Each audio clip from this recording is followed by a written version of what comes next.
Hello, welcome back to another episode of the podcastle. I'm afraid that name's sticking now. We've had a vote, which you weren't aware of. I vote podcastle. So we're starting. I'm very rarely aware of any votes that happen, so nor do I get an opportunity to vote. So, anyway, there you go. There are some good comments. People like podcastle, so podcastle it is. Yeah, I like podcastle as well, but So what we're going to talk about today, we are going to very briefly talk about the very exciting subject of tax, because it's a nightmare, but unfortunately you can't stick your head in the sand about it. No, well, the trouble is, I suppose it's a nightmare in any country, really. But I think all we can really say, without getting ourselves into trouble, because I don't really want to poke my head above the parapet on this one, and is really the best advice we could give you is if you're coming here to live in France and you've lived in another country, then rest assured it's going to be very different from your own country.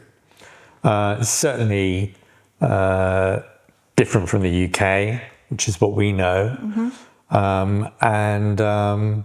So the best advice we could give you is to endeavour to find a good accountant with whom you can sort your affairs out before you come to France. I cannot stress that more highly, before you come to France, because like all tax authorities, things take a long time,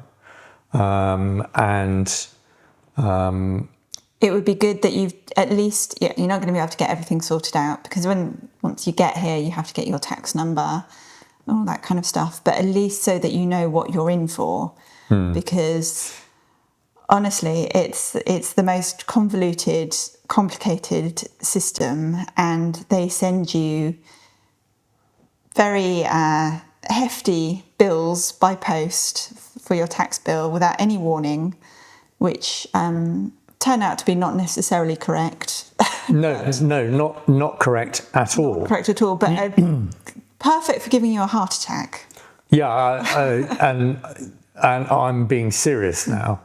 Some of the bills that we received were frightening, and we absolutely don't owe that amount of money. So I think we'll stop it there. But really, the best advice we can give you is really make sure that you know what you're doing, that you have an accountant that you can talk to here, because it's you really need one until you can find a way of navigating it yourself. But to be honest with you, I think even if you are totally fluent in French, you still need help with it, because it is complicated. Very, very complex. Which also brings me on to a connected, joyful subject of inheritance tax.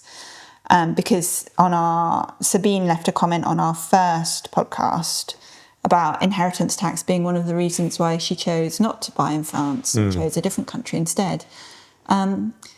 Again, so that is something that you're going to have to look into, because obviously everybody's personal circumstances are very different, but you do need to be aware of it, and you can't.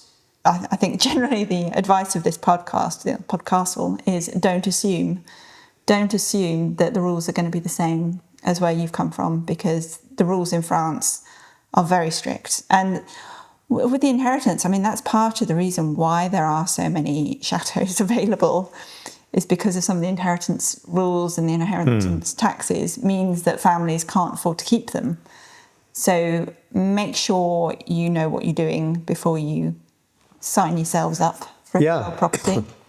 There are particularly interesting inheritance laws in France, I think introduced by Napoleon, and they're very different from most inheritance laws. Well, certainly what we know in the UK. Certainly in the UK, you can choose who you leave your inheritance to. It's not the case here. So so really make sure you have this properly sorted out. Otherwise, when you keel over at your tax bill and then die of a heart attack, your loved ones will suddenly discover that, they're not entitled to anything you wanted them to have. So, so make sure you get that. Make sure you get your will done before you get a tax bill. Otherwise, it's like, and then it's all over. In all seriousness, it is a good thing to think about before you buy the property or whilst you're in the process of going through it. Because there may be ways of, not putting the property in your own name, but buying it as an SCI, which is sort of like a company, but not a real company, which may give you benefits for inheritance tax reasons. But that really is way too complicated for my fluffy brain. And we are laymen, and we've paid for advice, and hopefully it was the right advice. We don't know. So we're not giving you, all we're saying is, we're not giving you tax advice, we're not giving you inheritance advice, we're not, that all belongs to the right kind of professionals, and you should use them. All we're saying is just make sure you do it. Don't not do it. It's extremely important when you move here. So the other thing I wanted to talk about was what I had to go through when we moved here. My civic formation lesson. Oh, yes. Claire loved every. I tell you, the reports I got back every evening were. So if you're moving to France from outside of the EU, so UK included after Brexit, you have to do this sort of like French integration. So part of that is French lessons. This was a system a couple of years ago. Obviously, it changes all the time. But the French lessons was a bit of a shock because obviously I'm very grateful to get free French lessons. Fantastic. From your husband as well. From my husband as well. But first of all, I had to go and do a test. So I had to go and do a French test, which was like a written and spoken test, so they could see what level I was at and whether I was going to need lessons to get me up to the right level that they would consider. So obviously I failed that because I... Obviously I failed that. Clearly. So then many weeks later I get a letter in the post of, French lessons, turn up on this day at this time at this address. So turned up at this address was wrong. Address was actually the other side of town. So thankfully you could phone them and sort that out. But then when I got there, I thought French lessons might be maybe... an hour or two a week for a few weeks or a few months or for a year, something reasonable. And then it wasn't until I sat down in this classroom with about 20 or so other people and then figured out that what he was saying, the teacher was saying, that it was going to be 9 to 5, 4 days a week for 3 months. And I just sat there going, no, I have a job. I can't do this. We have a business. We have to run a business. And it was a real shock, wasn't it? That was a real shock. Yeah. So we spoke to them and just said, well, basically I can't take 3 months off work to learn French, as nice as that would be. And there weren't any other... She said, lying. 3 months off work would be nice, yeah. Yeah. But there weren't really any other options. So now what I'm going to do is do French lessons privately and get to a point where I can pass, do a test and get the certificate for the right level. And then when I apply for my next visa, take that certificate with me and prove that I've done it independently rather than do it through their lessons. I understand there's some French teachers who will take a big fat backhander to give you the certificate. No, I'm just joking. But you have to say, what I'm trying to put a positive on this, but actually for the French authorities to offer, 3 months of French lessons for nothing, is quite something, really. It's just unfortunate that that very few people can actually afford to give over that amount of time. If you're coming here because you're working, if you're retired or you've got more time, then it might work for you. But Just didn't work for me. But the other thing, the one that I couldn't get out of at all, was the Civic formation, which was 4 days of learning about France, really. And so you get your designated days for this, 4 separate days. It was 1 a week, in a town which is about an hour away. So that was fun. Which was fine. But I was dreading this beforehand, and I kept Googling it, trying to see if anybody's speaking about like what to expect, and I couldn't find anything. So it just went along, and it was a sort of a classroom in a very boring building in the middle of an industrial estate in the middle of nowhere, with about 30 other people, all from all over the world. So we had a French teacher, or a teacher who was French. And an English translator. So the teacher would sort of, the idea was that we were going to have these 3 or 4 days of just really learning about France. So she went through a bit of French history. So that was quite interesting. That was good. Very, very basic, very, very basic, but really it's still interesting. Lots of other things. So sort of like explaining about how the political system works. Again, it's very different to the UK. Or doesn't. But that was genuinely interesting. Yeah, it is. Yeah. So, but then there were some bits that were sort of less interesting, or a bit that you had to sort of like, a bit painful to sit through. So there was one awful, terrible bit. So there, obviously, in this room, there were people from lots of different countries, and the teachers were talking a lot about your rights in France, and that France believes in people's rights and all sorts of things, and the rights of women to work and to have a bank account, all that kind of stuff. They were also talking about gay rights, and like that gay marriage is legal in France, and all this kind of stuff. And then, unfortunately, some people in the room disagreed with that, so there was a great big row between... Yeah, quite vehemently, didn't they? Yes, and that was a bit of a shock and quite unpleasant. But the teachers were very experienced in this. They said, I spoke to her afterwards to see if she was okay, and she said, yep, happens every time. Happens every time we go onto the subject. Amazing, isn't that? There will be big rows. And then there was other stuff. I don't know, it's all about how to open a bank account, how to post a letter, how to get your kids into school, how to access the health system. So it was all really useful stuff. And then on the 4th day, you could choose. So if you were looking for a job in France, you could do the jobs day, and you could learn all about how to do your CV and stuff like that. Or if you weren't looking for a job, you could do the cultural day. So I did the cultural day. So we had a little trip out to a gallery, which was nice. I just had a look around a gallery. And then in the afternoon, we had to do team building exercises, which is everybody's worst nightmare, I think. Which I think you can tell from Claire's face is something that she really appreciates and really loves. And the last day, because I can't remember why, but the English translator couldn't make it for the last day, and it was a different mix of people, so it was all in French on the last day. So that was highly entertaining. I think I understood most of it, but team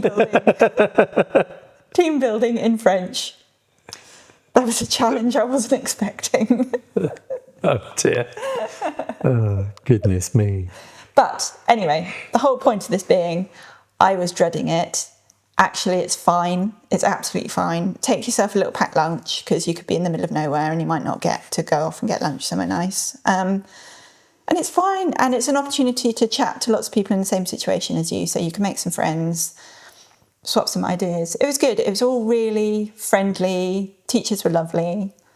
It was all very generous. It's like they really want you to integrate well into France. Yeah, so they were really making the effort. And of course, the really essential part of the lessons was when you were taught how...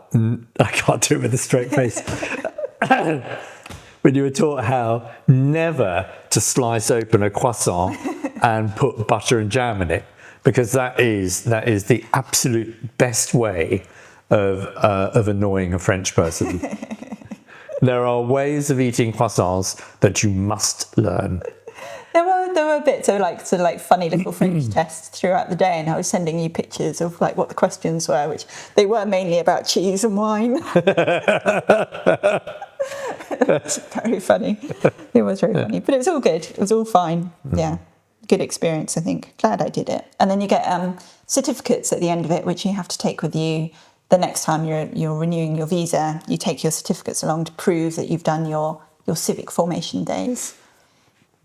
What else are we talking about then, darling? So we were going to get back onto the subject of sort of chateaus, and how do you make a chateau pay for itself?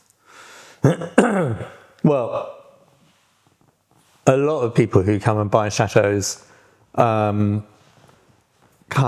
with a view to buying a large house and turning it into, well, basically a hotel.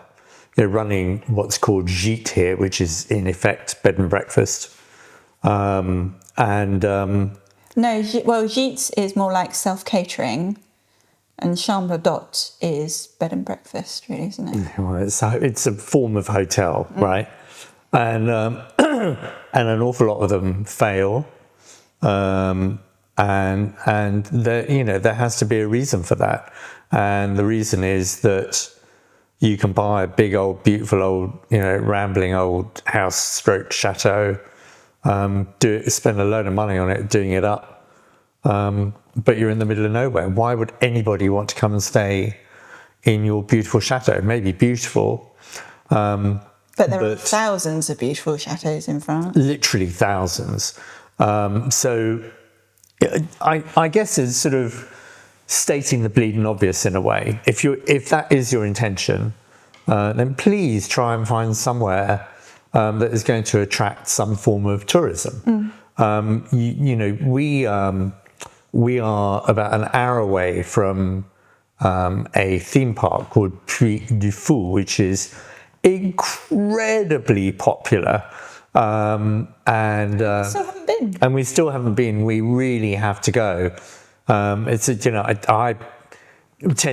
we both, the idea of theme parks is sort of like alien to us, but yeah, I think you have to borrow a small child. No, Puy du Fou, not at all. Is, the number of people that have said, oh, you're mad, you must go because they're, so anyway, I'm not talking about Puy du Fou, but you must go. But my point is that we are only an hour away. And so a lot of people, like going to Disneyland or Disney World, will rock up and spend 3 or 4 days and stay in the Disneyland hotel. Here, you can do the same thing at Puy du Fou, but a lot of people, expensive, a lot of people don't want to do it. And if if we wanted to, we could turn this into a hotel, got enough bedrooms, we could do up the dépendance, the outbuildings, turn them into gîtes, and you could have families going because they have somewhere to go. So we're an hour away from Puy du Fou, we're 45 minutes away from La Rochelle, which is a beautiful, beautiful town. It's a real sailing hub, and there's some beautiful beaches all about an hour away, I guess, from here. So there's a reason, there's a reason for people to want to come here.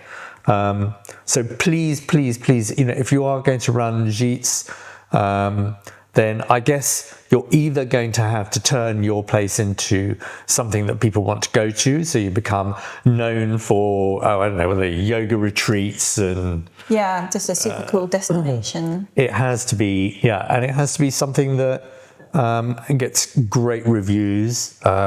You're going to have to market yourself. If you're in the middle of nowhere, people are going to have to talk about you and know about you. Otherwise, I'm afraid the cold, hard truth is that it's more likely to go wrong than it is to go right.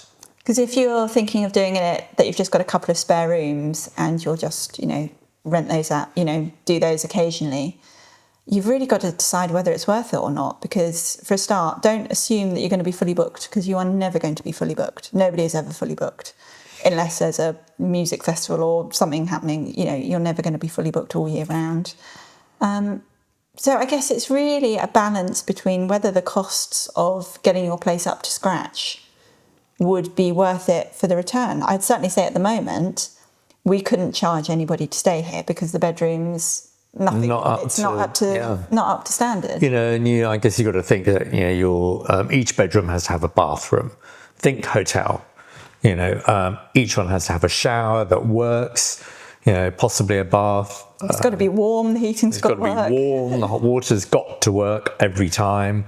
And you've got to offer them food, certainly for breakfast. So you've got to have a kitchen that can handle that. There are all sorts of things that you have to, and of course you've got to have a good public liability insurance, because you're hosting people, and your house insurance has to accept the fact that you're going to be running gîtes. So there are an awful lot of complications. But there are a lot of people doing very well out of it. Thank you very much. Yeah, same with weddings, actually. Yeah. A lot of people would think it'd be quite a lovely, charming business to host weddings. And we both used to be photographers. I don't know. Are we still photographers? We are always photographers. But we've been asked to do weddings so many times, and I would never do a wedding, because just the stress of it, the thought of mucking up somebody's wedding photos. Terrible. Well, it's just you've got to be really methodical with a wedding, because, my daughter's wedding, I searched out the photographer for my daughter, who came highly recommended, and was it one picture of you? Yeah, one picture of me, and I think one picture of the groom's mother as well. Quite extraordinary. These are absolute basics for wedding photographers, and he failed on every count. So why are we talking about this? We're talking about weddings. So basically, talk about weddings, yeah. We've got a fantastic location because we have a chapel and we've got space. If we wanted to do weddings here, we could do lovely, lovely, lovely weddings. But, oh my goodness, I just don't think it's in my makeup, in my DNA, to be able to handle bridezillas.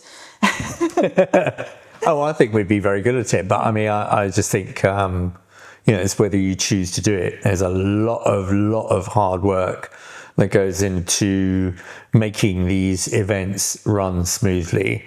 So you need, I guess you need a wedding planner. Or you become the wedding planner, you've got to deal with the bride and the groom and the families and the photographer and the food, the catering, the plumbing, the booze, all of that. I mean, Yeah, I mean, you can probably tell we're not the people to ask about this. Well, we don't run weddings, so we don't really know what we're talking about. All we do know is that we spent 11 years dealing with the public in our photographic studio, and it's never as easy as you think. And also, when I was a young lad in London, I don't know why I put a northern accent on, but I did. And I worked for a period in a wine bar in London, with a view to opening my own wine bar stroke restaurant. And I worked, I think it was a good few months, and that was enough to put me off being involved in catering in any way, shape or form. It is really hard work, really, really. So I if I can avoid that, I would never get involved in that ever. I mean, if it's something that you're thinking about and you've got experience, then brilliant, because I'm sure you'll do a fantastic job of it. Yeah. You know what you're doing, then amazing, be fabulous. Yeah. I mean, one thing that we do want to do here with our outbuildings, or with the park, is do events, but like musical events, like one-off concerts and things, rather than private weddings. Do small concerts. Glastonbury. Exactly. Yeah, just a mini Glastonbury we want to do. Yeah. Well, Glastonbury started small. Yeah. It did, but quite a long time ago. Quite a long time ago, yes. But that's something that we'd really like to get involved in. And it's not going to be a big money maker at all. I can't see us making a vast profit out of doing it, because there's going to be so much involved in setting it up. Well, basically all. You tell me now. I'm not going to do it if I'm not going to make any money out of it. I just don't think you could assume that we're going to be rolling around in cash after doing an event. No. Not here, because how much are you going to be able to charge for a ticket? Well, in town they charge quite healthily for events. Yeah, that's true. And if you have the right kind of people playing at your music event that are reasonably well known, then I don't see any reason why you can't really.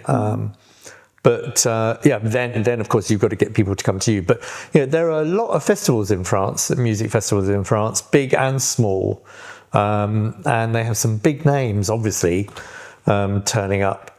So it's not an impossibility. And we'd like to do photographic and art exhibitions as well. At some point. If we could turn one of our outbuildings into a gallery, that would be wonderful. I'd love to do that. So I guess all of this, leads you to think that you don't just have to run gîtes. It feels like the easiest thing to do, but I think it's probably one of the most difficult things to do, to be frank. But I think there are lots of other things that you can do. And also you will, you need to go and speak to people at your local town hall, mairie, because they're always looking for events and things that can add to the sort of like cultural diversity in your local village or town or whatever. I think they're always very excited by that. Yeah, and it's a great way of actually getting involved and meeting some people. So we've had a meeting a couple of weeks ago with a chap from the village about possibly doing some stuff here. They want the chateau to be involved in the village. The chateau's been here forever. So he told us that his wife, when she was young, they had their school fair here. Yeah. Which, how lovely is that? Well, that would be nice to open up for again, to have, a place where people can come and enjoy it. And yes, we're not going to, they're not going to be traipsing around the house, but why not? Why not let people walk around the gardens and enjoy it? At the moment, it's a problem because a lot of our buildings are, quite frankly, dangerous. Yeah. We'd have to stop all that. Well, we'd have to keep them to the front of the chateau. They'd be all right. But there's lots that you can think about. That is not wedding related or gîte related that you could possibly get revenue from, really, or have all of it. All of it as different revenue streams is definitely worth thinking about and looking into, I think. Yeah, I really like the idea of doing like musical events or exhibitions, because that's stuff that we really enjoy anyway. So to get involved in something that we love anyway, that I think sounds quite fun. I think we can enjoy it. So even if we don't make a fortune out of it, we've still had a nice time doing it.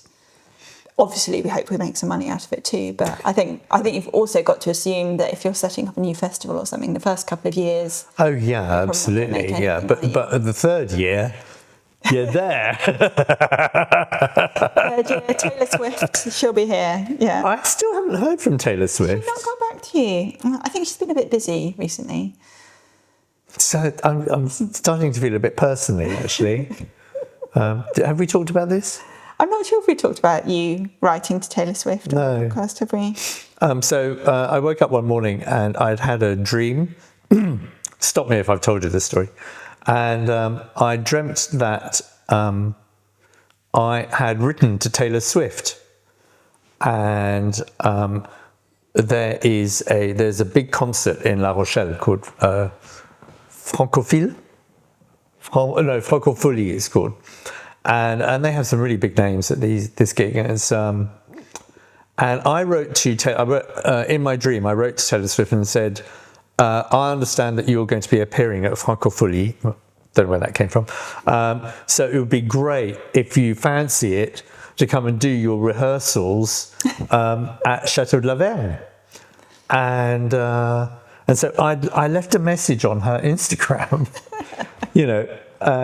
She's got like 2.5 billion followers or something, and anyway, I immediately got a reply, and the reply in the dream. In the dream, clearly in the dream,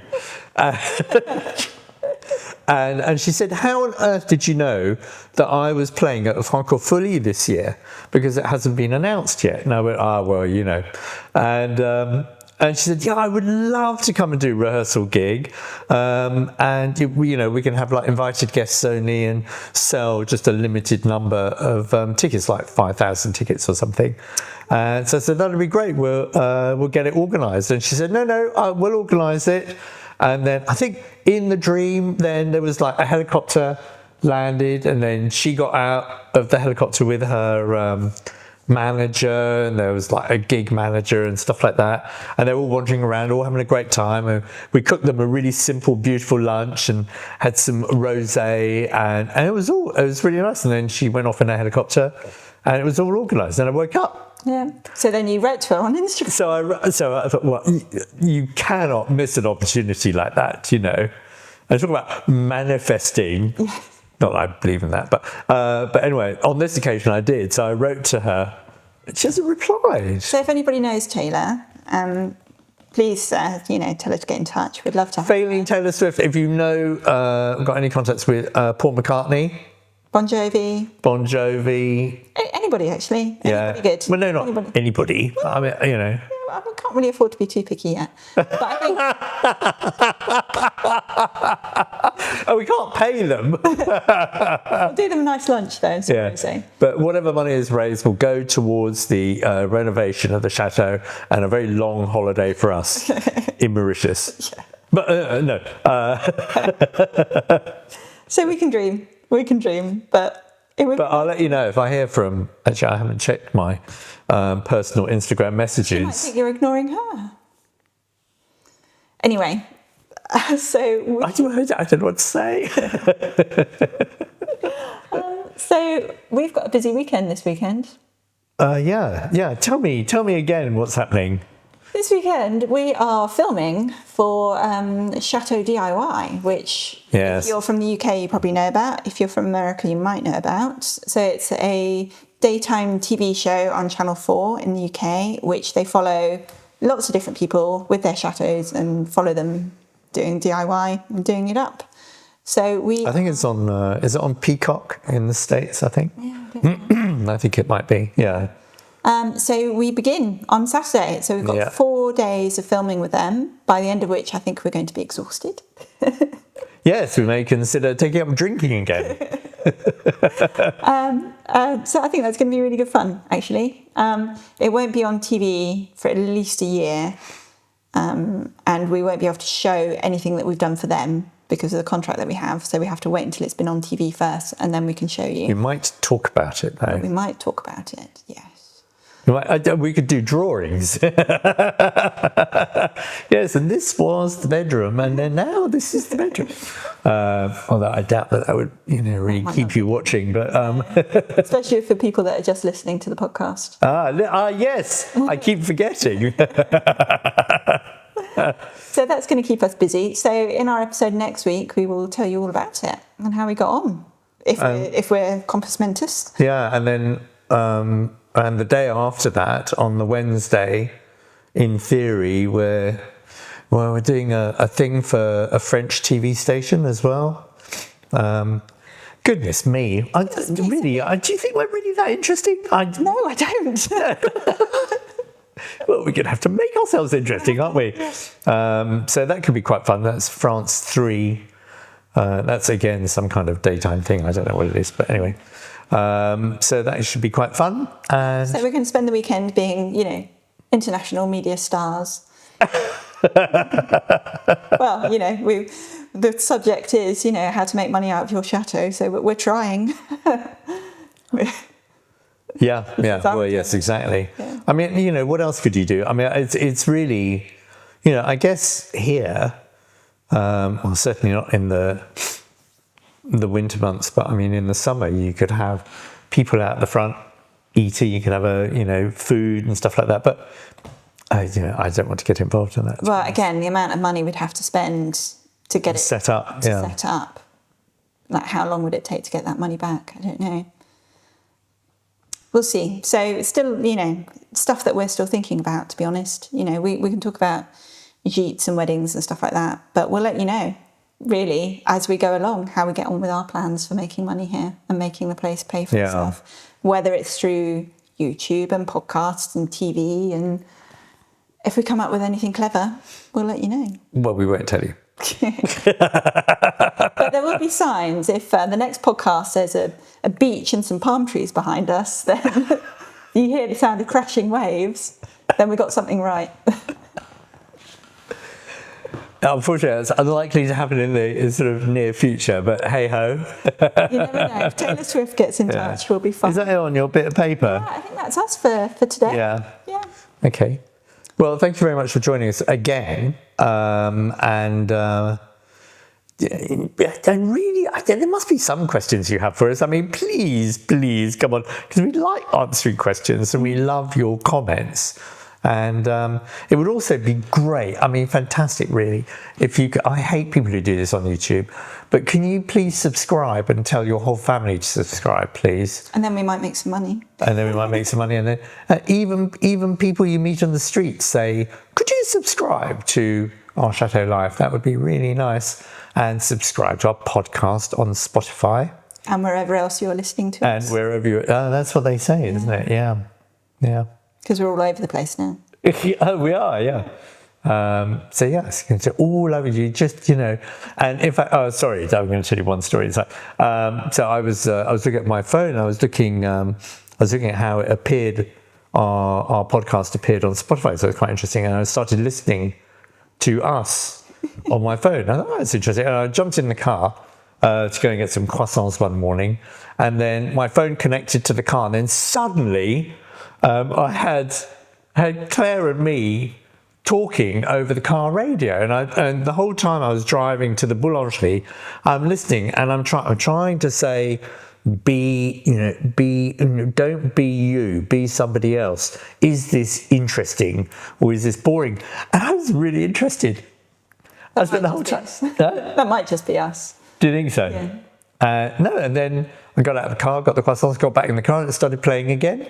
I could have gone stop. No, I was saying, oh, that's interesting. I didn't know that. Well, I did. But anyway, we'll see you next time. Thank you for joining us. Bye. Bye.